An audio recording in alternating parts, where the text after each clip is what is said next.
Common financial mistakes काय आहेत जे आपण डे टू डे लाईफमध्ये करतो? की we are more focused on earning money, hmm, hmm. पण we are not at all focusing on managing money.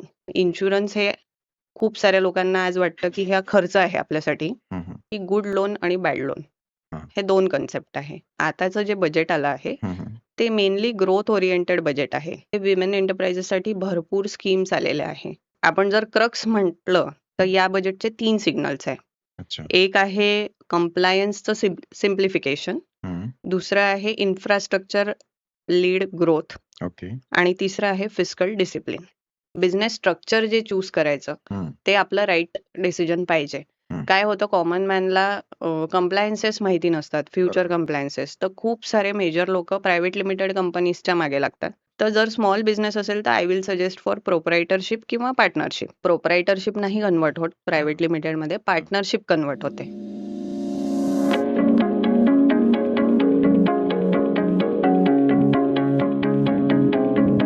मानसीजी, no noise पॉडकास्टमध्ये आपले स्वागत आहे. नमस्कार, धन्यवाद. आणि मला तुम्ही ही अपॉर्च्युनिटी दिल्याबद्दल तुमचे खूप खूपच आभार. तर सगळ्यात पहिले आपण सुरू करूया एका छोट्या इंट्रोडक्शननी. नक्की. हं. नमस्कार, माझं नाव सी.ए. मानसी भालेराव आहे आणि गेल्या अराउंड 12 वर्षापासून मी प्रॅक्टिसमध्ये आहे. नाईस. 2013 मध्ये माझं सी.ए. झालं. त्याच्यानंतर भरपूरसे पोस्ट क्वालिफिकेशन कोर्सेस पण मी केले आहे आणि आता आमची एक पार्टनरशिप फर्म आहे, जिथे आमची रेग्युलर प्रॅक्टिस सुरू आहे हं, नागपूरला. हं. ओके. तर नक्की सीए म्हणजे काय असतं? सी-एचा तसं बेसिकली फुल फॉर्म जर सांगायचा म्हटलं तर चार्टर्ड अकाउंटंट. म्हणजे सगळ्या आपण जर म्हटलं तर आपल्या सगळ्या क्षेत्रामध्ये फायनान्सेस, हं. अकाउंटिंग, टॅक्सेशन या सगळ्याची नितांत गरज असते. हो. तर आम्ही त्याचा बॅकबोन आहे असं आपण म्हणू शकतो आमच्या प्रोफेशनला. बरोबर. किंवा आपण म्हटलं तर बिझनेसचे जे मेन आपण 4 पिलर्स म्हणतो. हं, त्याच्यातला एक महत्त्वाचा पिलर आहे फायनान्स आणि टॅक्सेशन. हं, तर तो बिल्ड करायला आम्ही डेफिनेटली मदत करतो. हं. आणि हा कोर्स जर करायचा म्हटलं तर 12th नंतर करता येतो. बरोबर. तर मी लहानपणापासून ऐकलं आहे, की चार्टर्ड अकाउंटंट होणं म्हणजे खूपच कठीण गोष्ट आहे. हां. तर हे म्हणजे याच्यात किती तथ्य आहे? काय नाही, मिथ्स तथ्य किती तर आहे? डेफिनेटली आहे. मिथ्स काहीच नाही आहे याच्यात. हां, हां. आपल्या भारतात जर म्हटलं तर यू-पी-एस-सी आणि मेडिकल एक्झाम म्हटली, हां. एम-बी-बी-एस. हां, हां. त्याच्यानंतर 3rd लेव्हलला सी-एची एक्झाम आहे, जी टफेस्ट मानली जाते. अच्छा. बेसिकली असं आहे की नुसतं बुकिश नॉलेज नी काम नाही होत. हं, हं. तुम्हाला प्रॅक्टिकल एक्सपिरियन्स पण लागतो. कोर्सच तसा डिझाइन केलाय हं, हं. आणि पासिंग पर्सेंटेज खूपच कमी आहे याचं. म्हणजे आता अराउंड इट इज 7 to 8% व्हायला लागलं. पण जेव्हा आम्ही सी-ए झालो, तेव्हा अराउंड 3 ते 4% रिझल्ट लागायचा 3 ते इंडियाचा. 4% म्हणजे हो. 1000 लोकं असले तर 30 लोकं पास होणार. बस. तर त्याच्यामुळे याला टफेस्ट ॲक्चुअली कन्सिस्टन्सी ठेवली आणि मेहनत केली तर काही प्रॉब्लेम नाहीये. पण कन्सिस्टंटली अभ्यास करणे हे खूपच महत्वाचं आहे. तर तुम्हाला किती त्रास झाला मग हे एक्झाम क्लिअर करायला? त्रास असं नाही म्हणू शकत, पण झालं म्हणजे माझं सी-ए फायनलपर्यंत खूपच इझिली झालं. अच्छा. फायनलला मला थोडा वेळ लागला. हं, हं. 2 वर्ष लागले. पण 6-6 महिन्यांनी अटेम्प्ट होते आमच्या तेव्हा. हं, हं. तर पूर्ण वर्ष वाया नाही जायचं. अच्छा. झालं माझं 2 वर्षात. नाईस. कारण बरेच लोकं सीए ला जातात आणि नंतर मग मला वाटतं तिथे काहीतरी एक इंटरमिजिएट हां, तरी असतं. ॲक्चुअली असं आहे 12th नंतर फाउंडेशन म्हणून पहिली एक्झाम असते. करेक्ट. मग इंटरमिजिएट असते. हां. इंटरमिजिएटमध्ये 2 ग्रुप असतात. ते दोन्ही ग्रुप झाले, की तुम्हाला आर्टिकलशिप म्हणतो आम्ही त्याला. हं, ते हं. प्रॅक्टिकल ट्रेनिंग एखाद्या सी-ए फर्ममध्ये घ्यावं लागतं. हं, हं. आणि ते कंप्लीट झाल्यावरती मग फायनलची एक्झाम तुम्हाला देता येते. तर हं, तुम्ही सगळं समजा फर्स्ट अटेम्प्टमध्ये क्लिअर होत गेले, हं, तर अराउंड 4.5 वर्षात तुम्ही सी-ए बनता. हं. पण मग जर अटेम्प्ट्स जास्ती लागले, तर it will depend on you. अच्छा. आणि मग यात काही लिमिटेशन्स असतात, की नाही, किती नंबर अटेम्प्ट्स? ऑफ अटेम्प्ट्सला वगैरे काही लिमिटेशन नाही. Age limitations? No age limit. अच्छा. कधी पण करू शकता तुम्ही. ओके. म्हणजे तुमच्यात जितकेपर्यंत पेशन्स आहे बस. तितकेपर्यंत तुम्ही ट्राय पेशन्स आणि कन्सिस्टन्सी या 2 कीज आहे. अच्छा. आणि ऑफ कोर्स अभ्यास ते तर गरजच आहे म्हणजे. तर एका सीए सोबत सगळ्यात पहिले जेव्हा डिस्कशन होतं, तर ते होतं फायनान्शियल्स बद्दल, बरोबर? बरोबर. आपण सुरुवात करूया एका खूप कॉमन क्वेश्चननी, की आपले जे कॉमन पीपल आहे इंडियामध्ये, तर सगळ्यात कॉमन फायनान्शियल मिस्टेक्स काय आहेत, जे आपण डे टू डे लाईफमध्ये करतो? बरं. बेसिकली कॉमन मॅनच्या दृष्टीने जर आपण बघितलं, हं, तर सगळ्यात कॉमन मिस्टेक सध्याची जी सुरू आहे, की we are more focused on earning money.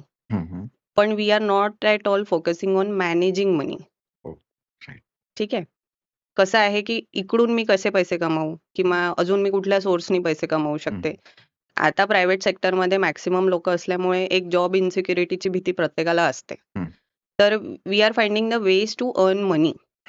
पण ती मॅनेज कशी करायची याच्याकडे कोणीही लक्ष देत नाही. म्हणजे मॅक्सिमम कॉमन मॅन ज्याला आपण म्हणू, ते लक्ष नाही देत.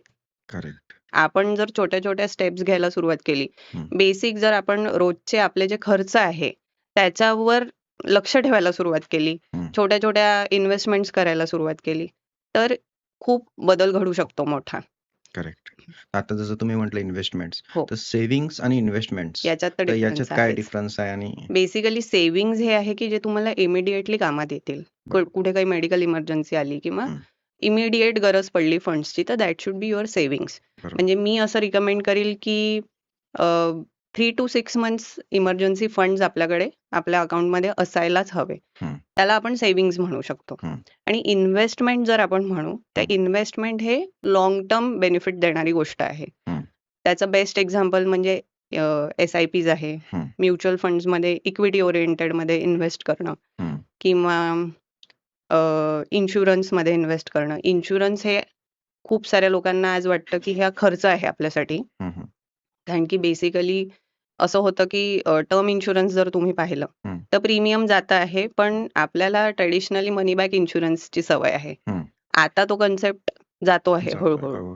पण इन्शुरन्स आम्ही सजेस्ट करतो आम्हाला म्हणजे लोकांना, की एक बेसिक आपलं लाईफ इन्शुरन्स असलंच पाहिजे आणि एक मेडिकल इन्शुरन्स. लाईफ इन्शुरन्स म्हणजे टर्म इन्शुरन्स असेल? टर्म आहे किंवा वेगवेगळे त्याला हे करतो, पण term insurance basically life insurance आहे. आणि एक हेल्थ इन्शुरन्स. एक हेल्थ इन्शुरन्स. हे 2 अत्यावश्यक गोष्टी. अत्यावश्यक गोष्टी आहे. म्हणजे बरोबर. आपण थोडासा आता आपला पर्स्पेक्टिव्ह बदलायला पाहिजे, की आपण टॅक्स सेव्हिंगसाठी इन्शुरन्स नाही करायला पाहिजे. आपण आपल्या फ्युचरसाठी करायला पाहिजे. आज हॉस्पिटलमध्ये गेल्यावर म्हणजे 1 दिवसासाठी जरी तुम्ही गेले, तरी एक 10,000 ते 20,000चं बिल तरी येतच. अरे आरामात. 1 दिवस जरी तुम्ही ॲडमिट हो, असाल तरी. हो. त्याचे ते इन्व्हेस्टिगेशन्स, हो. Basic medicine blood charges. Test आणि हे सगळं तर होतच. तर त्याच्यामुळे हेल्थ इन्शुरन्स तर खूपच आवश्यक आहे. हो. आणि जो कमवता व्यक्ती आहे फॅमिलीचा, हो. त्याचा टर्म इन्शुरन्स खूप आवश्यक आहे. हो. बेसिकली म्हणजे मस्टच आहे. लाईफचं काहीच अनप्रेडिक्टेबल आहे. अनप्रेडिक्टेबिलिटी जास्ती ते आहे. तर आहेच. तर वेगवेगळे इन्व्हेस्टमेंट ऑप्शन्स काय आहेत? जे बेसिक जर आपण जनरल पॉप्युलेशनच्या दृष्टीने म्हटलं तर एकदम जर लिक्विड फंड्स तुम्हाला हवे तर बेसिक FDs आहे बँकेमध्ये. नंतर तुम्ही जाल तर SIPs आहे. अजून ऑप्शन तुम्ही घेतले तर म्हणजे SIP मध्येही त्याच्यात भरपूर सारे डायव्हर्सिफिकेशन आहे इन्व्हेस्टमेंट्ससाठी. इक्विटी ओरिएंटेड असतात, डेट ओरिएंटेड असतात. तर म्हणजे प्रॉपर तुम्ही तुमच्या म्युच्युअल फंड एजंटला कन्सल्ट करून ते इन्व्हेस्ट करायला हवे. तर हे थोडे मॉडर्न इन्व्हेस्टमेंट ऑप्शन झाले. जसं ट्रेडिशनल मध्ये आपण गेलो तर जसं पोस्ट लँड. ऑफिस लँड आहे, गोल्ड आहे, सिल्वर आहे. त्याच्यानंतर FDs तर आपण ट्रेडिशनल करतो. PPF मध्ये इन्व्हेस्टमेंट आहे. असे आहे ट्रेडिशनल ऑप्शन. गोल्ड तर आता खूपच धुमाकूळ करताय. हो. पण तरी पण गोल्ड हे ट्रेडिशनल आहेच ऑप्शन इन्व्हेस्टमेंटचं. हो ना. म्हणजे त्याचे रेट असे गगनाला चाललेले आहे आता. अजूनही जातील आहे. त्याच्यामुळे गोल्डमध्ये इन्व्हेस्ट करणं मधल्या काळी असं झालं होतं ना, की it is like old school thought. Yes. असं थोडं SIP वगैरे असं थोडं काहीतरी हो. नवीन याच्यात इन्व्हेस्ट करायला पाहिजे. हो. पण गोल्डनी पुन्हा आपलं पॉवर दाखवलं एकदा. आणि बेसिकली आता डिजिटल गोल्ड जे आलं आहे ना, आता विषय निघालाच आपला गोल्ड रिलेटेड. तर डिजिटल गोल्डमुळे काय झालं, की रिस्क फॅक्टर कमी झालाय फिजिकल गोल्ड हँडल करण्यासाठी. तर नवीन जी जनरेशन आहे ती डिजिटल गोल्ड प्रेफरच करते. बरोबर. रिस्क फॅक्टर कमी असल्यामुळे. म्हणजे त्याला घरी ठेवायचं. घरी ठेवायचं, मग ती भीती राहते, रिस्क असते. त्याच्यापेक्षा डिजिटली घ्यायचं. वाढत जाणार तितकी रिस्क अजून वाढत हो. जाणार. तर लोन्स बद्दल बोलूया. जसं बरं. लोन्स घेताना काय जनरल चुका असतात? लोन घेताना बेसिकली आपल्याला हे समजलं पाहिजे की गुड लोन आणि बॅड लोन हे 2 कन्सेप्ट आहे. गुड लोन कुठलं आहे आपल्यासाठी? तर बेसिकली आपल्याला जर घर घ्यायचं आहे किंवा बिझनेस ग्रो करण्यासाठी वर्किंग कॅपिटल लोन घ्यायचं आहे, तर या गोष्टींसाठी घेतलेलं लोन हे नेहमीच गुड लोन असतं. बरोबर. पण तुम्ही त्याच्या आधी लोन अप्लाय करण्याच्या आधी आपली रिपेइंग कपॅसिटी हं. किती आहे हे अनालिसिस डेफिनेटली करायला पाहिजे एक्सपर्ट करून. बरं. असं नको व्हायला की लोनमुळे स्ट्रेस निर्माण झाला. हं. म्हणजे loan should create an asset for us, not stress. हं. आणि बॅड लोन म्हटलं तर जे लक्झरीज साठी लोन घेतल्या जातात किंवा हं. ट्रॅव्हलिंगसाठी लोन घेतल्या जातात, that is a bad loan. म्हणजे जर तुम्ही बेसिक गोष्टींकडे फोकस न करता जर मला फॉरेन ट्रॅव्हलिंगला जायचं आहे, मी लोन घेऊन जातो, हं. तर डेफिनेटली असं लोन नाही घेतलं पाहिजे आपण. बरोबर. It should be growth oriented. बरोबर. म्हणजे आपल्या स्वतःच्या सेव्हिंग्जमधनं ट्रॅव्हल करायला पाहिजे. म्हणजे हो. लक्झरीज ज्या आहेत लक्झरीज स्वतःच्या ज्या आहेत, सेव्हिंग्ज. जेव्हा तुमच्याकडे सरप्लस फंड्स येतात आहे किंवा सरप्लस फंड्स आहेत, हं. त्यातून तुम्ही डेफिनेटली लक्झरीजसाठी स्पेंड करा, फिरून या, हं. No problem. पण जर तुम्ही लोन घेऊन हे सगळं करता आहे, तर कुठे ना कुठे ते लॉकिंग होईल तुमचं, म्हणजे वर्किंग कॅपिटलचं लॉकिंग होईल असं आपण म्हणू फायनान्शियल शकतो. बर्डन हां. वाढवेल आणि मग स्ट्रेस स्ट्रेस अल्टिमेटली. आणि हेल्थ. आणि आजकाल सगळ्या मेडिकल गोष्टींचं रिझन इज स्ट्रेस ओन्ली. आणि फायनान्शियल हेल्थ चांगली नसली की आपली पण हेल्थ खराब व्हायला लागतेच. आपण सॉर्टेड राहू तर सगळं सॉर्टेड राहतं.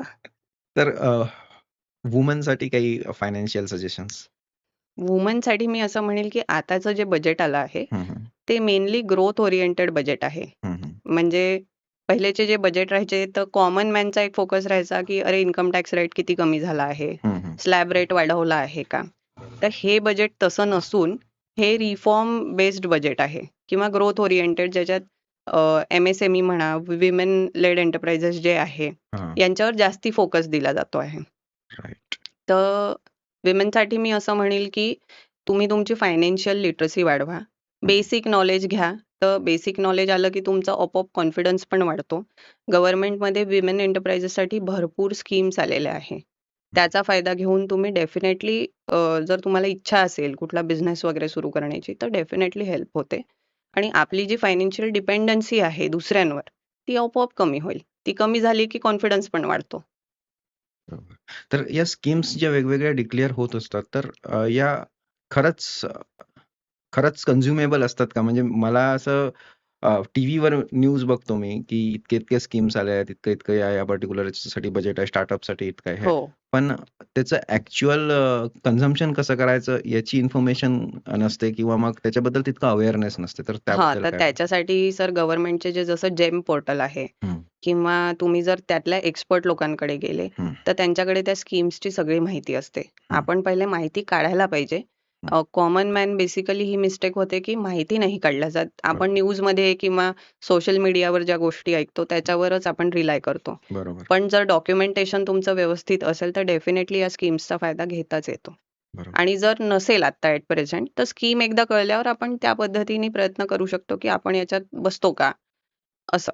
तर CA can help on CS this. पण आहे, गव्हर्नमेंटचे पण आता त्यांनी एक नवीन कन्सेप्ट आणला आहे. गव्हर्नमेंट मित्राज जे MSMEला ते लोकं प्रोव्हाईड करणार आहे, की म्हणजे गव्हर्नमेंट पोर्टल, जेम अच्छा. पोर्टल आणि MSME पोर्टल असं लिंक करून त्यांना हेल्प करण्यासाठी, म्हणजे त्यांचा बिझनेस स्मूथली कंप्लायन्स करण्यासाठी प्रोफेशनल हेल्प्स वगैरे सगळं या बजेटमध्ये त्यांनी प्रपोज केलंय अनाउन्स करून. अच्छा. तर सगळ्यात महत्त्वाचे काय डिक्लेरेशन्स आहेत या बजेटमध्ये किंवा सगळ्यात महत्त्वाचे बदल काय झालेले आहेत या बजेटमध्ये? बरं.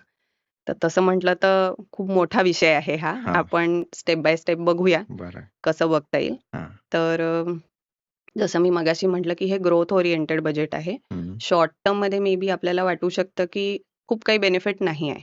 पण बरं. लाँग टर्ममध्ये हे बेनिफिशियल आहे. कारण हं. की गव्हर्नमेंटचा मेन फोकस आहे कॅपिटल एक्सपेंडिचरवर, डिजिटायझेशन ऑफ इकॉनॉमीवरती हं. आणि MSMEज आणि विमेन एंटरप्रेन्युअर्सला पुढे नेण्यासाठी. करेक्ट. हे बेसिक त्यांचं फोकस आहे, हं. Growth oriented. हं. तर आपण जर मेन इंट्रो करायचं म्हटलं बजेटचं, हं. तर की इनिशिएटिव्ह जे आहे ते SMEजचं ग्रोथसाठी, फंडिंगसाठी. बरं. ठीक आहे. हं. गव्हर्नमेंटनी हे प्रपोज केलं आहे, की ड्युरिंग फायनान्शियल इयर 25-26 हं. सॉरी 26-27 27. हां. रुपीज 10,000 crores ते इन्व्हेस्ट करणार आहे MSMEमध्ये. Huge amount. ह्यूज अमाउंट आहे. त्याच्यानंतर MSMEसाठीच त्यांनी एक लिक्विडिटी रिसिव्हेबल्स डिस्काउंटिंग स्कीम आणली आहे. अच्छा. म्हणजे तुमचे जे ट्रेड रिसिव्हेबल्स असतात ते गव्हर्नमेंट लिंक्ड राहतील. नाही कळलं. नाही कळलं. सोप्या शब्दात सांगते, जर एक स्मॉल बिझनेसमॅन आहे, हां, हां. तो नॉर्मल सेल परचेसचा बिझनेस करतो आहे. बरं. त्यांनी एका पार्टीला सेल केला, हं. की त्याचं रिसिव्हेबल उभं राहील. म्हणजे आम्ही त्याला आमच्या भाषेत डेटर्स म्हणतो. बरं. तर ते झाले त्याचे ट्रेड रिसिव्हेबल्स. आता ओके. काय होतं, जनरली भरपूरशा बिझनेसेसमध्ये पैसे लगेच नाही मिळत. राइट. सेल तर होऊन बरोबर. जातो. क्रेडिटवर तुमचा सेल काइंड ऑफ. क्रेडिटवर 1 महिन्याचा क्रेडिट, हं, 2 महिन्याचं हं. क्रेडिट मिळतं. It depends upon nature of business. बरोबर. तर ते ट्रेड रिसिव्हेबल्स डिस्काउंटिंग करून गव्हर्नमेंट त्याला फंडिंग देईल. अच्छा. अशी एक स्कीम आहे. ओके. तर त्याच्यासाठी पण MSME पोर्टल आणि जेम पोर्टल लिंक होईल आहे. हं. सो दॅट त्या बिझनेसमनचं वर्किंग कॅपिटल अफेक्ट नाही होणार. ओके. अशी एक नाईस. स्कीम आहे. ही अनाउन्स केली आहे बजेटमध्ये. त्याच्यानंतर शी मार्ट हा कन्सेप्ट आणलाय विमेन एंटरप्रेन्युअर्ससाठी. ओके. म्हणजे आपण जर छोट्या गावांमध्ये गेलो किंवा तर तिथे बचत गट असतात हं. महिलांचे. हं. तर ते वेगवेगळे जे स्मॉल हेल्प ग्रुप म्हणतो आपण हं. किंवा बचत गट, तर हं. त्यांचं प्रॉडक्ट रिटेल सेल ते शी मार्टच्या थ्रू डायरेक्ट करू शकतील लोकांना. अच्छा. हं. तर हे शी-मार्ट ऑनलाईन पोर्टल आहे का? आता बघू, हे प्रपोज स्कीम आहे. तर अच्छा. आता त्याचं कशी प्रोसिजर होते, इम्प्लिमेंटेशन कसं होतं? रजिस्ट्रेशन आणि हे ओके. ते बघावं लागेल आपल्याला. तर शी मार्ट म्हणून एक विमेन एंटरप्रेन्युअर्ससाठी ही स्कीम आणली आहे. हं. त्याच्यानंतर लास्ट एक अजून की इनिशिएटिव्ह आहे, construction of rail corridors, fast rail corridors. हं. तर त्यांनी आपलं ट्रान्सपोर्टेशन लवकर होईल. हं. अजून एक इन्फ्रास्ट्रक्चर डेव्हलप होईल. तर बेसिकली तेच म्हटलं, कॅपिटल एक्सपेंडिचर ओरिएंटेड आणि ग्रोथ ओरिएंटेड बजेट आहे. हे झालं कॉमन एक इंट्रोडक्शन. हं. फायनान्स सेक्टरमध्ये जर बघितलं आपण, तर गव्हर्नमेंटनी प्रपोज केली आहे, की एक नवीन कमिटी सेट होईल फॉर बँकिंग सेक्टर. अच्छा. सो दॅट बँकिंग सेक्टर अजून एक्सपॅन्ड होईल आपलं. ओके. भारत विस्तार म्हणून एक कन्सेप्ट आणला आहे. हं. फॉरेन डायरेक्ट इन्व्हेस्टमेंट्स वाढतील या दृष्टीने काही स्टेप्स घेतल्या आहे. प्लस जे NRIs आहे आपले, हं. हं. NRIsला पण आधी आपल्या इथल्या लिस्टेड कंपनीजच्या शेअर्समध्ये इन्व्हेस्ट करण्यासाठी रिस्ट्रिक्शन्स होते. बरं. तर ती कॅप त्यांनी वाढवली आहे हं. आणि त्यांना अलाउ केलं आहे ओके. इन्व्हेस्ट करायला इथे. ओके. त्याच्यानंतर एक काही स्मॉल बिझनेसमॅन किंवा स्मॉल टॅक्स पेयर्स आपण ज्यांना म्हणू शकतो, त्यांच्यासाठी एक स्कीम आणली आहे फॉरेन असेट्स डिक्लेरेशनची. अच्छा. हां. तर ती एक टाईम बाउंड स्कीम वन टाईमसाठी आहे, हं. की तुम्ही स्वतःहून तुमच्या ज्या काही फॉरेन असेट्स असतील हं. किंवा असं इन्कम असेल ज्याचा source is in foreign countries, अच्छा. तर हे डिक्लेअर करा इथे. हं. तर स्मॉल अमाउंट ऑफ टॅक्स और फीज भरून हं. त्यांना ते अलाउ केलं जाईल, जे त्यांनी आतापर्यंत डिक्लेअर नव्हतं केलं. म्हणजे त्याला इझिली लीगलाइज करण्याचा हां. एक प्रोजेक्ट म्हणून. फक्त याच्यातून ज्या क्रिमिनल ओरिएंटेड केसेस आहे हं. हं. किंवा ज्याच्यात प्रॉसिक्युशनचे चान्सेस आहे, हं. हं. या केसेस एक्सक्लूड होतील. ओके. हे झालं फायनान्स साठी. हं. तर आपण जर क्रक्स म्हटलं, तर हं. या बजेटचे 3 सिग्नल्स आहे. अच्छा. एक आहे कंप्लायन्सचं सिम्प्लिफिकेशन, हं. दुसरं आहे इन्फ्रास्ट्रक्चर लीड ग्रोथ ओके. आणि तिसरं आहे फिस्कल डिसिप्लिन. अच्छा. तर हळूहळू गव्हर्नमेंट इज फोकसिंग की आपलं फिस्कल डेफिसिट कमी व्हावं. हं. तर फिस्कल डेफिसिटला थोडं एक्सप्लेन करता येईल? पहा, जसं घरी आपण नॉर्मल लेमॅनच्या लँग्वेजमध्ये म्हणू, तर घरी आपण आपलं इन्कम हां. आणि आपले खर्च हां. याचं गणित बसवतो. बरोबर. समजा इन्कम जास्ती असेल तर आपण प्रॉफिट म्हणतो बरोबर. आणि समजा एक्सपेन्सेस जास्ती असेल तर त्याला डेफिसिट म्हणतो. बरोबर. हे सेम कंट्री लेव्हलवरती. ओके. म्हणजे आपल्या कंट्रीचं जे इन्कम आहे, इन्कम येतं टॅक्सेसमधून बरोबर. किंवा व्हेरियस जे काही सोर्सेस बरोबर. आहे, बरोबर. प्लस एक्सपेंडिचर हं. Minus expenditure sorry. हं. तर इन्कम मायनस एक्सपेंडिचर. तर सध्या ॲट प्रेझेंट आपलं एक्सपेंडिचर जास्ती आहे. हं. तर म्हणून त्याला आपण फिस्कल डेफिसिट म्हणतो. करेक्ट. तर एक फायनान्शियल डिसिप्लिन म्हणता येईल लावायची आहे. कंट्री लेव्हलवर. हो, नक्की. नाईस. तर या बजेटमध्ये सॅलराईड पीपलसाठी असं काही इतकं चेंजेस काही नाही? नाही, सॅलरी पीपलसाठी एवढं काही चेंज नाही आहे. उलट कॉमन मॅनसाठी खूपच बेनिफिशियल आहे, कारण स्लॅब रेट्समध्ये काही चेंजेस नाही आहे. हं. हं. इन्कम टॅक्स सिम्प्लिफाय होणार आहे, कारण की इन्कम टॅक्स ॲक्ट 1961 जाऊन हं. इन्कम टॅक्स ॲक्ट 2025 येणार आहे, हो. इंटरेस्टिंग. जी अप्लिकेबल राहील 1 एप्रिल 2026 पासून. नाईस. तर त्याच्यामध्ये असेसमेंट इयर हा कन्सेप्ट जाऊन टॅक्स इयर हा कन्सेप्ट आणण्याचा प्रयत्न आहे त्यांचा. अच्छा. अजून सिम्प्लिफिकेशन केलं आहे सेक्शन्सचं. हं.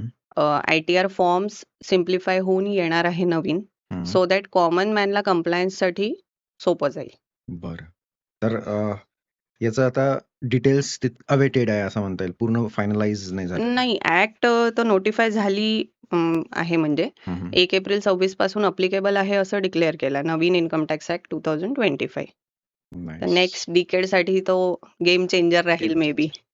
कारण आता जो ऍक्ट सुरू आहे तो कुठल्या सालचा आहे? 1961.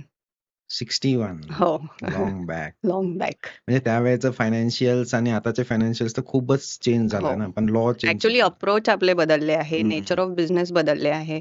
तर त्यानुसार आपल्यालाही काही ऍक्ट्स बदलणं बरोबर. पूर्णपणे नाही बदलला जाणार डेफिनेटली, डेफिनेटली. पण जिथे जिथे आवश्यक आहे ते बदललं जाईल. मॉडिफिकेशन्स त्यात. नाईस.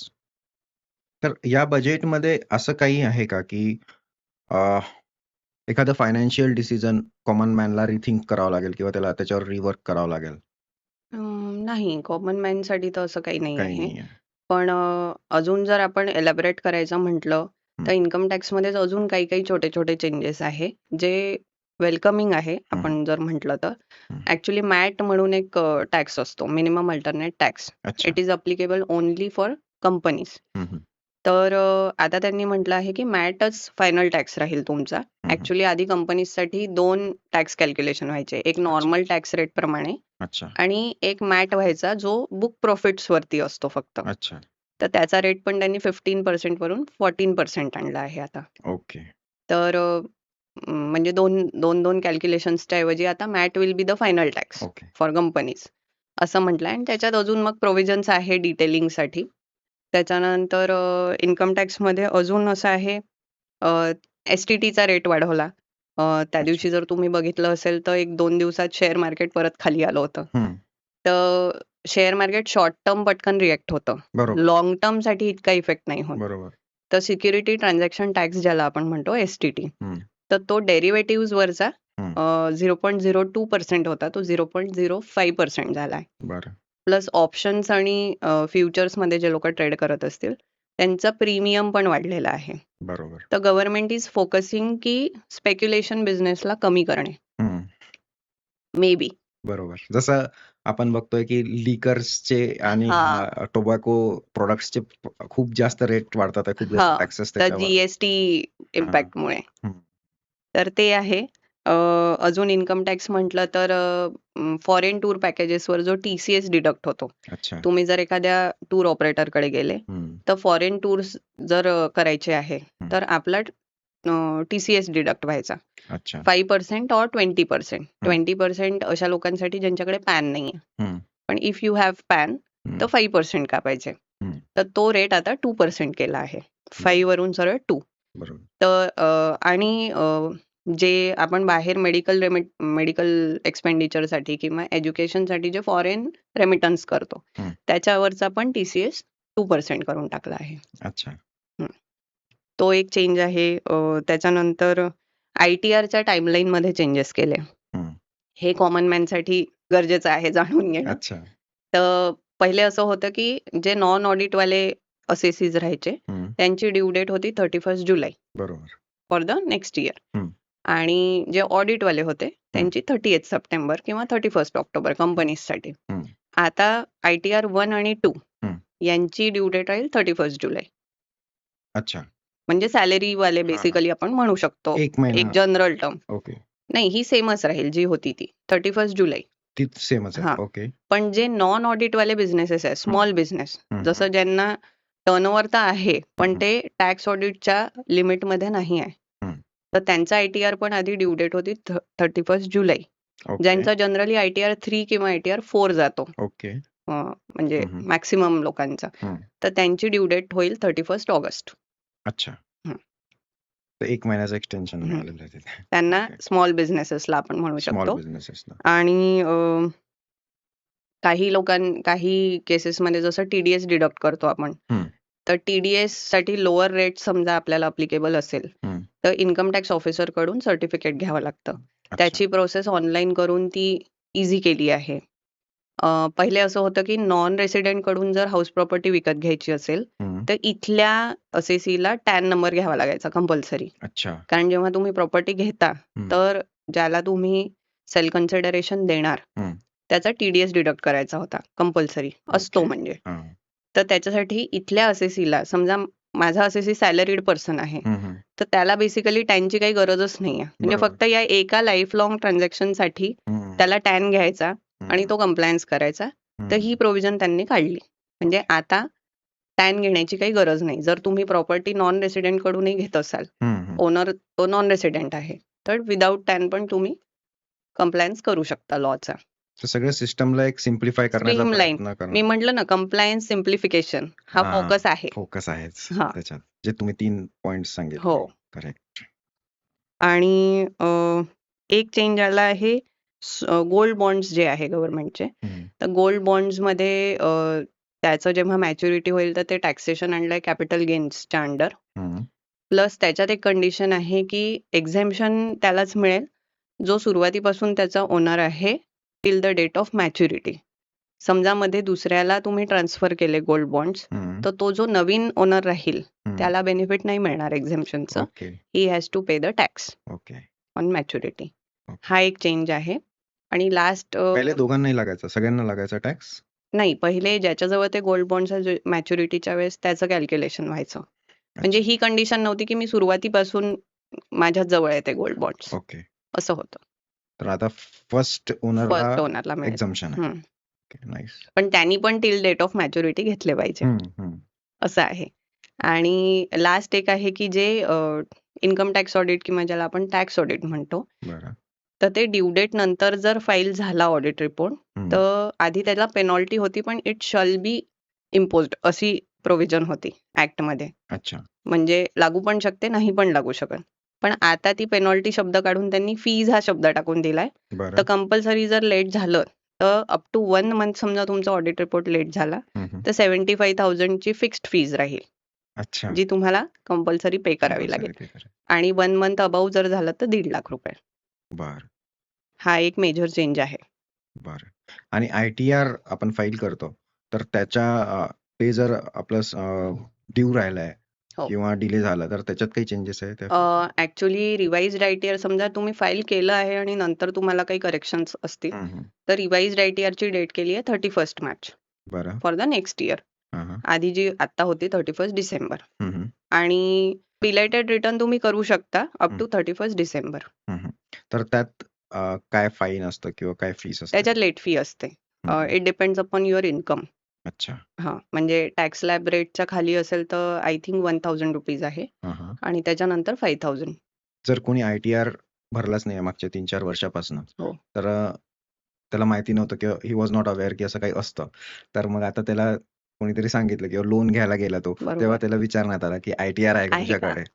मग आता त्यावेळेला काय करावं त्याने? आता 3-4 वर्षाचे तर ड्यू डेट गेल्यावर आपण नाहीच फाईल करू शकत. हां, हां. ITR यू म्हणजे अपडेटेड रिटर्न हां, असा एक कन्सेप्ट आहे. हां. त्याची पण एक कट ऑफ डेट आहे. हां, हां. जर त्या डेटच्या आधी तुम्ही अप्रोच झाले तुमच्या फायनान्शियल कन्सल्टंटकडे हां, हां. तर ITR यू फाईल होऊ शकतं लास्ट 1 इयरचं 1 अच्छा. Or 2 years. अच्छा. पण त्याच्या आधीचं आफ्टर ड्यू डेट नाही होऊ शकत. बरं. तर ते तसंच्या तसंच राहील मग हो. त्याला काही नाही. त्याला नवीनच हो. कुठे मध्ये 2 वर्ष पण skip जर झालं. त्यांना म्हणजे एक आपण एक्झाम्पल घेतलं जर त्यांना नोटीस आली आहे हं. किंवा गव्हर्नमेंट कडून इन्कम टॅक्स डिपार्टमेंट कडून त्यांना नोटीस आली आहे किंवा असेसमेंट प्रोसिडिंग्स त्यांचे हं. ओपन झाले आहे तर त्या केसमध्ये मग ते ITR यू फाईल करून हां, हां. करू शकतात बरं. नोटीसचा रेफरन्स देऊन. ओके. तर आता आपण काही गोष्टी डिस्कस करूया regarding new business setup. Okay. जर कोणाला नवीन बिझनेस सेटअप करायचा आहे, तर बरेचसे वेगवेगळ्या प्रकारचे रजिस्ट्रेशन्स अवेलेबल आहेत. करेक्ट. राइट? प्रोप्रायटरशिप, हो. LLP, private limited. तर तुमचं काय रिकमेंडेशन राहील की कसं त्यांनी अप्रोच करायचा या रजिस्ट्रेशन्स, कुठलं रजिस्ट्रेशन घ्यायचं? हम्म. तर या प्रकारे. बेसिकली एक मी कॉमन मॅनला मेसेज देऊ इच्छिते या बाबतीत हं, हं. की आपला नेचर ऑफ बिझनेस हं, आपलं फ्युचर प्लॅनिंग हं, की किती तो एक्सपांड करणार आहे. हं. कारण काही लोकांचं डिसिजन असतं की मला या लेवल पर्यंतच जायचं आहे सध्या, बरोबर. नंतरचं पाहू नंतर. पाहू नंतर.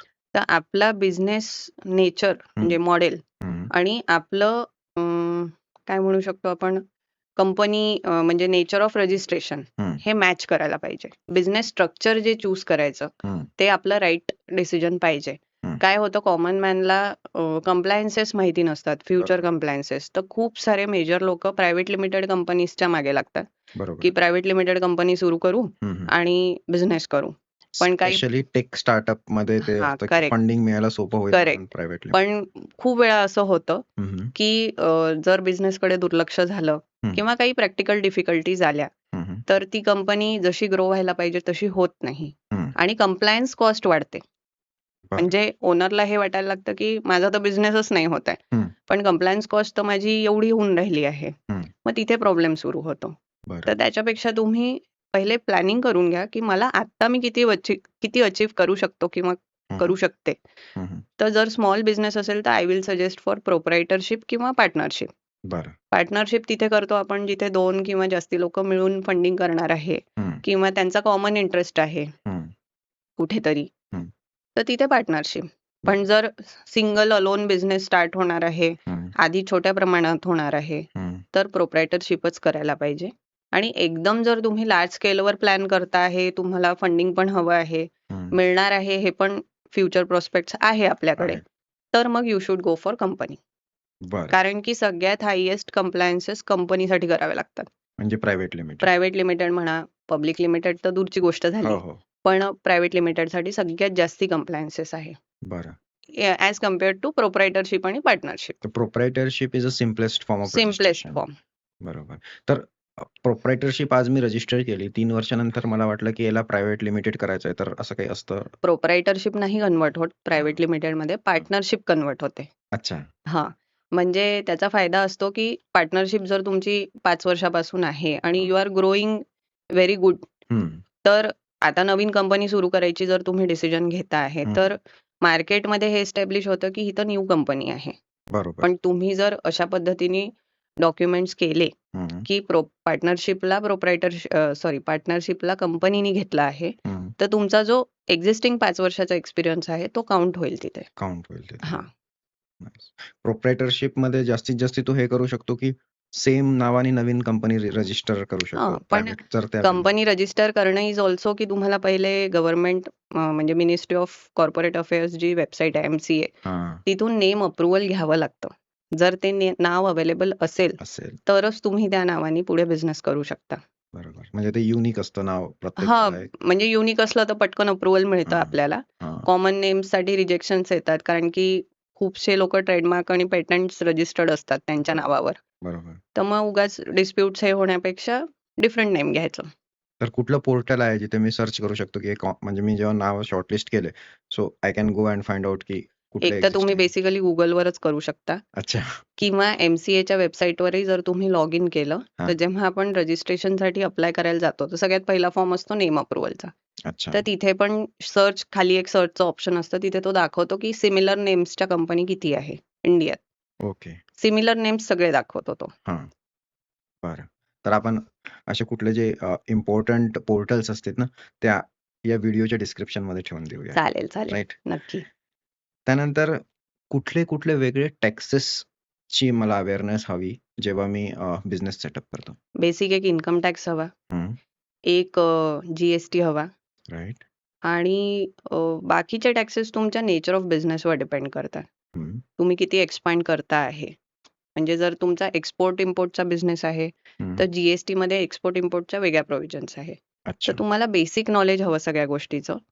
पण म्हणजे मी हे नेहमीच ॲडवाईस करेल, की जर तुम्हाला सिरियसली बिझनेस ग्रो करायचा आहे, हं. तर तुमचं फायनान्स, अकाउंटिंग आणि टॅक्सेशनसाठी तुम्ही डेफिनेटली एकाला अलॉट करा ती गोष्ट. म्हणजे त्याला सिरियसली घ्या.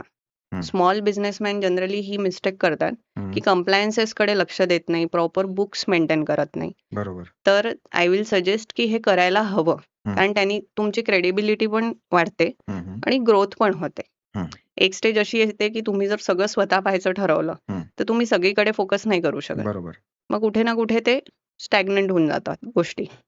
बरोबर. आणि त्यात जसं एक्सपर्टीज पण नसतं ना माझं. हां. पण बेसिक नॉलेज आपल्याला असायलाच असायला पाहिजे. पाहिजे. हं. स्वतःचे फायनान्सेस मॅनेज करण्यासाठी. बरोबर. तर हे फायनान्सेस जसं तुम्ही म्हटलं, की कुणीतरी एक डेडिकेटेड पर्सन पाहिजे त्याला. हो. तर हे कुठलं म्हणजे CA, are you referring to CA or something else? नाही, it is not necessarily. Hmm. Basic तुम्ही एक अकाउंटंट, बीकॉम, एमकॉम पास पण अकाउंटंटही ठेवू शकता. बरं, मी अल्टिमेटली तेच म्हटलं, की किती ग्रोथ आहे बिझनेसची, किती त्याच्यावर डिपेंड. काम आहे, त्याच्यावर डिपेंड करतं. पण कन्सल्टन्सीसाठी जिथे गरज आहे, तुम्ही नक्कीच तुमच्या फायनान्शियल ॲडवायझरला कन्सल्ट करायलाच हवं. कारण की छोट्या बिझनेससाठी सीएचा जो व्ह्यू राहतो, तो लाँग टर्म रनमध्ये खूप मॅटर करतो. करेक्ट. शॉर्ट टर्ममध्ये भलेही नाही करणार. फ्युचर प्लॅनिंगसाठी त्याची खूप मदत होते कधी पण. बरोबर, बरोबर. तर एक प्रोप्रायटरशिप जर आहे, हो. तर त्याला सीएची गरज असते का? जर तो ऑडिटमध्ये असेल तर गरज डेफिनेटली आहे आणि फ्युचर प्लॅनिंगसाठी तर पाहिजेच पाहिजे. बरं. तुम्ही म्हटलं ऑडिटमध्ये असेल तर, म्हणजे याचा अर्थ काय? ऑडिट म्हणजे इन्कम टॅक्स ऑडिट. अच्छा. इन्कम टॅक्स ॲक्टमध्ये एक टर्नओव्हर लिमिट दिली आहे. प्रत्येक बिझनेस म्हणजे नॉर्मल एक बिझनेससाठी, की इतकं तुमचं टर्नओव्हर असेल तर you have to do audit under income tax act. हे त्या बिझनेसमॅनला सुमोटो करावं लागतं. म्हणजे अच्छा. इन्कम टॅक्स डिपार्टमेंट येऊन तुम्हाला नाही म्हणणार, की तू ऑडिटमध्ये आहे. आमच्या इथले आता ऑफिसर्स येतील आणि ऑडिट करतील. असं नाही होत. बरं. आपल्याला सेल्फ डिक्लेरेशन, आपण ITR मध्ये सेल्फ डिक्लेअर करतो ना, हे बरोबर. माझं इन्कम आहे. तर आपण सेल्फ डिक्लेरेशन देतो, की माझा बिझनेस आता एवढा मोठा झालाय, की मी ऑडिटच्या स्लॅबमध्ये आलो आहे. बरं. तेव्हा तुम्हाला चार्टर्ड अकाउंटंट कंपल्सरी आहे. कंपल्सरी असते. हां. ओके. नाईस. तर जीएसटी जे असतं आपलं, तर याच्याबद्दलही बरेचसे प्रश्न असतात, की हे हो. मला कधी घ्यायचं आहे? हो. माझं प्रोप्रायटरशिप आहे, तर मला लगेच घ्यायचं आहे, की एक पर्टिक्युलर टर्नओव्हर झाल्यावर घ्यायचं आहे? तर ते जीएसटी पण सेम आहे. व्हॉलंटरी पण तुम्ही घेऊ शकता. बरं. तुमच्या मार्केटमध्ये डिमांड काय आहे? काही काही बिझनेसमध्ये मार्केट असं डिमांड करतं, की विदाऊट जीएसटी नंबर आम्ही तुम्हाला देणारच नाही. बरं. प्रॉडक्ट्सच नाही देणार. अच्छा. तर मग खूप सारे लोकं घेतात. पण बरं. तसं त्याला पण लिमिट दिलेली आहे गव्हर्नमेंटनी. ती लिमिट जर क्रॉस केली, तर मग कंपल्सरी तुम्हाला जीएसटी रजिस्ट्रेशन घेणं. बरं. म्हणजे एक गव्हर्नमेंट लिमिट आहे, हो. ज्याचे क्रॉस झाल्यावर तुम्हाला घ्यायचं आहे. हो. This is one thing. आणि एक व्हॉलंटरी. एक व्हॉलंटरी आहे आणि एक आहे, की जर तुमचा बिझनेस डिमांड करत असेल ते, तर हां. तुम्हाला घ्यावंच लागेल. हां. जर तुम्हाला तुमचे म्हणजे इट इज नॉट कंपल्सरी. हां. जर तुम्ही गव्हर्नमेंटच्या लिमिटच्या आत आहात, हो. तर it is not compulsory as per law. Law. पण आता जर प्रॅक्टिकल आपण म्हणतो ना, काही गोष्टी प्रॅक्टिकली कराव्या लागतात. तर त्या केसमध्ये मग घ्यावं लागतं. जसं मी बघितलं, की मला वाटतं Amazonवर पण कोणाला काही सेल करायचं असलं, तर जीएसटी नंबर कंपल्सरी घरगुती आहे. जरी प्रॉडक्ट असलं हो, तरी हो. त्याला जीएसटी तर कंपल्सरी. ते ॲक्चुअली तेच होतं. स्मॉल बिझनेसेससाठी मग तो कंप्लायन्स कॉस्ट वाढून जाते. कारण एकदा तुम्ही जीएसटी नंबर घेतला, की तुम्हाला मंथली कंप्लायन्स कॉस्ट वाढते. तर इथे काय असं म्हणजे तुम्हाला मंथली जीएसटी रिटर्न फायलिंग वगैरे हे सगळं कंपल्सरी करावं लागतं. जरी तुमचा सेल असो ऑर नसो. म्हणजे you have to file nil return. पण तुम्हाला निल रिटर्न करणं कंपल्सरी आहे. तुम्ही हे नाही म्हणू शकत, की या महिन्यात माझा सेल नव्हता, तर मी रिटर्न फाईल नाही केलं.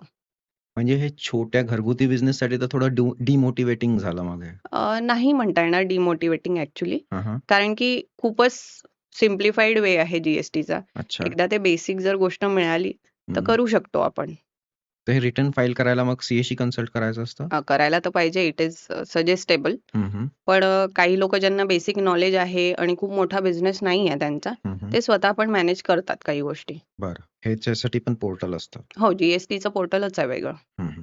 तर तिथेच ते रिटर्न फाईल करायचं. म्हणजे व्हॉटएव्हर जे काही सेल पर्चेसेस झाले असतील ते तिथे डिक्लेअर करायचे. हो. महिन्याचे. हो. एव्हरी 30 डेज हे एक ॲक्टिव्हिटी हां, आहे. म्हणजे त्याच्या ड्यू डेट्स आहे. जर सांगायचं तर पहिले एक जीएसटीआर 1 फॉर्म असतो. बरं. त्याच्यामध्ये आपण सेल जे झाले आहे, जसं आता जानेवारी महिना संपला. तर जानेवारी महिन्यात माझे जेवढे सेल झाले आहे, जेवढ्या क्रेडिट नोट्स मी इश्यू केल्या आहे, म्हणजे सेल्स रिटर्न. बरं. त्याच्यानंतर सर्व्हिस इंडस्ट्री असेल तर जेवढे मी सर्व्हिससाठी माझे बिलं रेज केले आहे. बरं. या सगळ्याचं डिक्लेरेशन मला द्यावं लागतं जीएसटीआर 1 नावाच्या फॉर्ममध्ये. बरं. त्याची ड्यू डेट असते नेक्स्ट मंथची 11th. अच्छा. हां, म्हणजे जानेवारी महिना संपला, तर 11th फेबला माझा जीएसटीआर 1 फाईल झाला पाहिजे. काही छोट्या बिझनेसेसला क्वार्टरली रिटर्न फायलिंगचं ऑप्शन आहे. अच्छा. तर त्यांची ड्यू डेट असते 13th 2 दिवसानंतर. ओके. मग गव्हर्नमेंट च्या पोर्टलवरून एक जीएसटीआर 2B नावाचा फॉर्म जनरेट होतो. अच्छा. जसं मी 1 फाईल करील, तर मी ज्यांना सेल केला असेल, त्यांचा जीएसटीआर 2B बनून जाईल पोर्टलवर. ओके. म्हणजे अ, माझ्याजवळ किती क्रेडिट अवेलेबल आहे. म्हणजे suppose for example a person आहे, त्यांनी बीला सेल केला. हं. ए पर्सन काय करेल within due date GSTR 1 file करेल. बरोबर. बीनी एला विथ GST पेमेंट केलाय. हं, हं. बीचा पण काहीतरी बिझनेस असेल समोर. बरोबर. तर बी जेव्हा GSTR 2B डाउनलोड करेल, हं, तर हं. त्याला एनी दिलेलं इनव्हॉइस दिसेल त्याच्यात. बरोबर. तर बीचा जेव्हा सेल राहील, हं, तर हा एला जो GST पे केलाय, हं. त्याचं तो क्रेडिट घेऊ शकतो. अच्छा, त्याला आपण ITC म्हणतो. अच्छा, हां. आणि मग 20 तारखेला एक GSTR 3B नावाचा फॉर्म बनतो. अच्छा. त्याच्यात या दोघांचा नेट होऊन हं, जर माझा सेल जास्ती असेल आणि ITC कमी असेल, हं, हं. तर मला GST गव्हर्नमेंटला भरावा लागेल. आणि माझा जर सेल कमी असेल आणि ITC जास्ती असेल, तर माझं क्रेडिट पुढच्या महिन्यात कॅरी फॉरवर्ड होईल. अच्छा, अशी ही कॉमन सिस्टम आहे. अच्छा. असं ॲज आहे. ए नॉन अकाउंटिंग पर्सन मला ते खूपच कॉम्प्लिकेटेड हो. वाटतंय ऐकायला. पण मी जे इमॅजिन केलंय की एक छोटंसं एक्झाम्पल तुम्ही जेव्हा हो. एक्सप्लेन करत होते, तर माझं फॉर एक्झाम्पल कबर्ड्स बनवण्याचा बिझनेस आहे, लाकडाची कबर्ड्स, करेक्ट. प्लायवूडचे. तर मी प्लायवूड कोणाकडून तरी विकत घेतला. तर त्या प्लायवूडवाल्यांनी 11 तारखेला त्याचं GST1 रजिस्टर केलं. तर माझ्यासाठी GST2 बनेल. ऑटोमॅटिक तयार हां, झाला. 2B. 2B. हां. राइट. आणि मला 3B मध्ये जी लायबिलिटी डिक्लेअर करायची आहे हं, हं. GSTची, हं, हं. सिंपल लॉजिक आहे. पहा, हं. मी एक बिझनेस करते आहे. हं, हं. तर मी सेल करते आहे, हं. तर कस्टमरकडून GST कलेक्ट करते. बरोबर. ठीक आहे. कारण की GST हा इनडायरेक्ट टॅक्स आहे. हो. आणि मी जेव्हा त्या माझ्या सेल्ससाठी तर मला काही तर इनपुट लागतं आहे ना, रॉ मटेरियल म्हणा किंवा हं, व्हॉटएव्हर. हं. तर मी या पर्सनला ज्याच्याकडून मी रॉ मटेरियल विकत घेते आहे, हं, हं. त्याला मी GST पे करते आहे आणि बरोबर. इकडून मी GST कलेक्ट करते करेक्ट, आहे. करेक्ट. हां. या दोनचा नेट ऑफ करून मला 20 तारखेला गव्हर्नमेंटला द्यायचा आहे. जर मी जास्ती GST कलेक्ट केला आहे, तर माझ्याकडे जास्ती सेलचा म्हणजे अमाउंट आहे. हं, हं. तर मी 20 तारखेला गव्हर्नमेंटला GST पे करील. बरं, उरलेला नेट बरं. ऑफ. म्हणजे माझ्या सेलमधून माझ्याकडे ₹100 चा GST कलेक्ट झाला आहे हं, हं. आणि माझ्या पर्चेसेसमधून मी ₹80 चा GST पे केलाय. तर बरं. मी ₹20 गव्हर्नमेंटला पे करील ओके. 20 तारखेला. तर हे व्हेरिएशन येतं बिकॉज ऑफ एम-आर-पी. नाही. It depends upon quantity of sale also. अच्छा. म्हणजे मी पर्चेस जास्ती केला आहे. हं, सपोज माझा अंदाज होता की या महिन्यामध्ये एवढा सेल होईल. हं, मी पर्चेस करून ठेवला नंबर ऑफ पीसेस 100 हं. For example. पण माझा 80 सेल झाला. बरं. आणि हा डिफरन्स अल्सो प्रॉफिट मार्जिनमुळे पण येतो. हं. कारण की मी ₹100 घेतलेली वस्तू मी डेफिनेटली 120 मध्ये विकेल. बरोबर. तर माझा इकडून जो मी कलेक्ट करते तो 120 वर करते ना हां, आणि म्हणजे इकडे मी एम-आर-पी 100 वर देते. तेच म्हणाला. हां. हां. त्यांनी पण होतं. ओके. त्याने पण होतं. 2 गोष्टी 2 गोष्टी प्रॉफिट मॅटर मार्जिन आणि क्वांटिटी. हो. बरं. आलं. बरंचसं लक्षात आलं. नॉर्मल आहे म्हणजे हां. कॉमन मॅनला समजू शकतं समजू सिंपल शकतं. एक्झाम्पल हां. दिलं तर. राइट. पण रूल वाईज तुम्ही गेले, फॉर्मचे नावं घेऊन सांगितलं तर मग ते कॉम्प्लिकेटेड वाटतं. कॉम्प्लिकेटेड वाटतं. नाईस. बरं, हे एम-एस-एम-ई आणि उद्यम रजिस्ट्रेशन्स जे आहे त्याच्याबद्दल थोडी इन्फॉर्मेशन. MSME म्हणजे पहिले तर medium small scale enterprises, small and medium enterprises असं आपण म्हणतो. हं, हं. तर त्यांच्यासाठी सरकारने खूप साऱ्या स्कीम्स आणल्या आहे. हं, हं. त्यांना बेसिकली एन्करेज करण्यासाठी. हं, हं. सो दॅट आपली पण इकॉनॉमिक ग्रोथ होईल आहे. हं, हं. तर उद्यम आधार आधी उद्योग आधार होतं. आता उद्यम आधार झाला आहे. बरं. तर ते याच्यासाठी कंपल्सरी केलं आहे, की गव्हर्नमेंटला हे कळलं पाहिजे ना, की तुमची कंपनी त्या स्केलमध्ये येते आहे का? हं. कारण की त्याची स्केल आहे, की एवढं तुमचं असेट्स आहे. प्लांट अँड मशिनरी सम अमाउंटची आहे. टर्नओव्हर एवढा आहे. हं. तर आम्ही तुम्हाला कॅटेगराईज करू MSMEमध्ये. बरोबर. मग त्याच्यासाठी काय? तर हं. त्याच्यासाठी हे लायसन्स. हं. तुम्ही रजिस्ट्रेशन करायला जाता, तर तुम्हाला विचारलं जातं, की किती रुपयाची प्लांट अँड मशिनरी आहे, असेट्स किती आहे, बरं. ओनरची इन्व्हेस्टमेंट ज्याला आपण कॅपिटल म्हणतो, हं, हं. किती आहे बिझनेसमध्ये. हं, हं. त्याच्या लिमिट्स आहे. समजा त्या लिमिटच्या वर असेल, तर तुम्हाला MSME नाही मिळणार. बरं. म्हणजे तुम्ही तर मग मोठी कंपनी झाले ना. मोठी कंपनी झाली. हां. राइट. तर त्याच्यासाठी उद्योग आधार किंवा उद्यम आधार काढणं गरजेचं आहे. ओके. तर एम-एस-एम-ईची काय बेनिफिट होतात मग बिझनेसेसला? बेनिफिट तेच आहे, गव्हर्नमेंटच्या स्कीम्स आहे फंडिंगसाठी. अच्छा. जर ते त्या स्कीमचे ते क्रायटेरिया जर तुम्ही फुलफिल करत असाल तर तुम्हाला फंडिंग मिळतं. अच्छा. खूप साऱ्या स्मॉल बिझनेसला किंवा मीडियम एंटरप्राइजेसला मशिनरी घेण्यासाठी फंड्स लागतात हम्म, किंवा वर्किंग कॅपिटलसाठी लागतात. हम्म. तर विदाऊट सिक्युरिटी गव्हर्नमेंटच्या स्कीम्समध्ये ते मिळतात. म्हणजे त्याला गव्हर्नमेंट सिक्युरिटी असते, बेसिकली गव्हर्नमेंट गॅरंटी असते म्हणू शकतो आपण. ओके. तर चुकीचं रजिस्ट्रेशन जर निवडलं कुठे एखाद्या बिझनेसने, फॉर एक्झाम्पल प्रोप्रायटर करायला हवं होतं आणि कंपनी केली. तर काय कॉन्सिक्वेन्सेस होऊ शकतात? कन्सिक्वेन्सेस कॉस्टिंगमध्ये होतील. बरं. कारण की जर तुमचा बिझनेस ग्रो नाही करत आहे तर तुमच्या कॉस्ट तर डेफिनेटली होणार. You are paying rent. बरोबर. एक्झाम्पल जर आपण घेतलं की रेंटेड प्रिमाइसेस आहे. You are paying rent, you are paying salaries, you are paying compliance cost म्हणजे तुम्हाला रिटर्न फायलिंग आहे. कंपनी म्हटलं की तुम्हाला PF, ESIC, profession tax, TDS हे सगळे रजिस्ट्रेशन कंपल्सरी असतात. ओके. प्रोप्रायटरशिपमध्ये तेवढे स्लॅब रेट्स किंवा लिमिट्स क्रॉस केल्यानंतर तुम्हाला घ्याव्या लागतात या गोष्टी. राईट. असं आहे. तर हे कंप्लायन्स कॉस्ट तर तुमची सुरू होऊन जाते. मंथली तर तुम्हाला हे करणंच आहे. जर तुमचा फर्स्ट बिझनेस आहे तर proprietorship is looking good option or partnership. Or partnership. पण तेच आहे म्हणजे तुमच्या आणि तुमच्या पार्टनरचं तेवढं बॉन्डिंग व्यवस्थित पाहिजे. राईट. पार्टनरशिप मध्ये एक बेनिफिट हा पण होईल की पुढे आपण त्याला प्रायव्हेट लिमिटेड मध्ये कन्वर्ट करू शकू. हो. नाईस. बऱ्याचशा गोष्टी क्लिअर झाल्या. तर मानसीजी, मला वाटतं आपल्या सगळ्या बेसिक गोष्टी ज्या एक कॉमन मॅनला अवेअरनेस हव्यात त्या जवळजवळ सगळ्या डिस्कस करून झालेल्या आहेत. हो. तर एक जाता शेवटचा प्रश्न, CA ऍज ए करिअर जर निवडायचं असेल कोणाला, तर काय रोडमॅप आहे? रोडमॅप आहे कन्सिस्टन्सी, हार्डवर्क आणि पेशन्स. बरं. हे 3 गोष्टीची जर तुमची तयारी असेल तर तुम्ही डेफिनेटली CA बनालच. बरं. कारण की कोर्स खूप आहे आणि एक्झाम टफ असते. पण तुम्ही जर पेशन्स ठेवला, कन्सिस्टन्सी ठेवली तर काहीच प्रॉब्लेम नाही. करिअरसाठी ऑपॉर्च्युनिटीज खूप आहे. आता जर आपण बघितलं इकॉनॉमी ज्या वेनी आपली चालली आहे, तर फक्त अकाउंटिंग किंवा टॅक्स फायलिंगसाठी CAचा रोल आता उरला नाहीये. बरं. MSME साठी तर बिझनेस स्ट्रक्चर डेव्हलप करण्यापासून CAs हेल्प करतात. ओके. नाईस. त्याच्यानंतर तुम्हाला टॅक्सेशन रिलेटेड ॲडवाइस देऊ शकतात. लीगल कंप्लायन्सेस तुमच्या बिझनेस रिलेटेड काय आहे हे पण CAs करून देऊ शकतात. बरोबर. आणि देर आर व्हेरियस ऑपॉर्च्युनिटीज. बरोबर. तर त्याच्यामुळे डेफिनेटली CA म्हणून करिअर आपण चूज करू शकतो. It is suggested.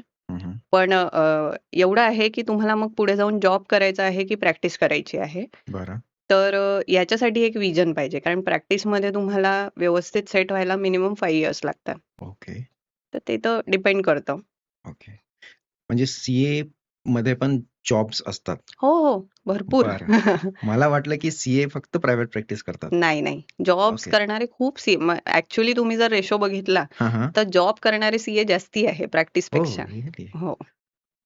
म्हणजे जे मोठ्या कंपनीजचे सगळे अकाउंट्स हँडल करणं. ऍक्च्युली कसं आहे, प्रॅक्टिसमध्ये तुम्हाला सेट व्हायला वेळ लागतो. तुमचं जर काय म्हणतो आपण फॅमिली प्रॅक्टिस समजा नसेल तर when you are starting from zero तर डेफिनेटली तुम्हाला वेळ लागणार. अच्छा. तर मॅक्सिमम लोक जॉब प्रेफर करतात CA झाल्यानंतर. ओके. नाईस. ही पण एक नवीन गोष्ट कळली मला. ओके.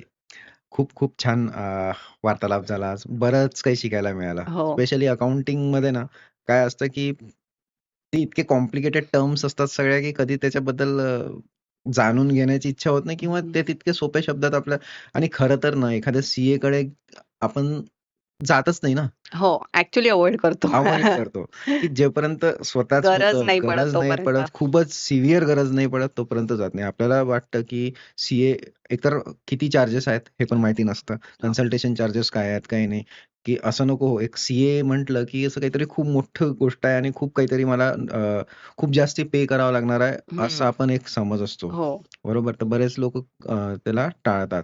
पण जसं आता बऱ्याचशा गोष्टी आपण डिस्कस केल्या त्याच्यात खूप काही गोष्टी आपल्याला कळल्या की CAचा रोल काय आहे, किती इम्पॉर्टंट आहे आणि CA ला घाबरण्याचं काहीच कारण नाही. डेफिनेटली. म्हणजे असं तर बिलकुलच नाही की घाबरायला पाहिजे म्हणून. तर आम्ही तुमच्यासाठी आहे. म्हणजे आपल्याला इकॉनॉमी पण ग्रो करायची आहे प्लस बिझनेसेस पण ग्रो करायचे आहे. तर we are the mediators between government and you. बरोबर.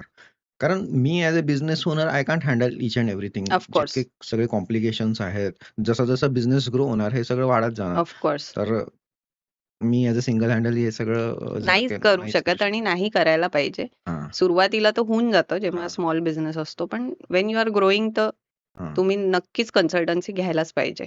राइट. तर मानसीजी, जाता तुम्हाला काही क्लोजिंग मेसेज द्यायचा आहे? मला आवडेल द्यायला. हं, हं. कॉमन मॅनसाठी मी असं म्हणेल, की understand your own business. Okay. Basic पहिले. हं, हं. तुमच्या छोट्या-छोट्या steps like tracking of daily expenditure, हं, हं. सेव्हिंग हं. थोडंफार आणि investing regularly hmm, hmm. Can create a big growth. Okay. ठीक आहे. त्याच्यानंतर फॉर स्मॉल बिझनेस एंटरप्रेन्युअर्स मी हे म्हणेल, की maintain proper books, hmm. Do the compliances regularly. अच्छा. यामुळे तुमची क्रेडिबिलिटी आणि ग्रोथ हं. सस्टेन व्हायला मदत होईल. मदत होईल. ना? करेक्ट. आणि फायनान्शियल डिसिप्लिन हं. Builds credibility and growth. Right. ठीक आहे. नाईस. वुमनसाठी मी म्हणेल आहे, की गेट फायनान्शियल नॉलेज हं. बेसिक. हं, हं. फायनान्शियल नॉलेज येईल तर तुमच्यात कॉन्फिडन्स आपोआप येईल. बरोबर. And do start a business. Right. आता government is giving too much opportunities to women led enterprises. Right. खूप साऱ्या स्कीम्स पण आहेत. तर we will definitely take the advantage. Hmm. घ्यायलाच पाहिजे आपण. नाईस. आणि अजून एक मला सांगायचं, की policies can give directions only. But तुमची जी फायनान्शियल ग्रोथ होणार आहे, ही तुमच्या डेली डिसिजन्समुळे होणार आहे. करेक्ट. तर ते सो आपण ब्युटिफुल. डेफिनेटली करायला पाहिजे. So beautiful. आणि लास्ट एक की बजेटला आपण नुसतं एक अनाउन्समेंट न घेता हं. आपण त्याच्यातल्या अपॉर्च्युनिटीज ग्रॅब करून हं. आपल्या आणि देशाच्या ग्रोथकडे फोकस करायला पाहिजे. So beautifully explained. Thank you. Thank you very thank much you. Mansi. Thank you.